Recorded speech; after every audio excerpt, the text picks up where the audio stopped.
যাদের ক্ষেত্রে উপরের শ্বাসযন্ত্রের প্রদাহজনিত জ্বর হয়েছিল।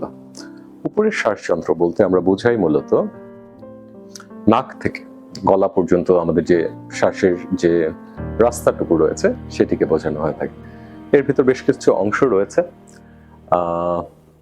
আমাদের নাক রয়েছে, নাকের ভেতরকার মিউকোসা, নাকের পাশে রয়েছে সাইনাস, তার পেছনে রয়েছে ফ্যারিংস, ল্যারিংস।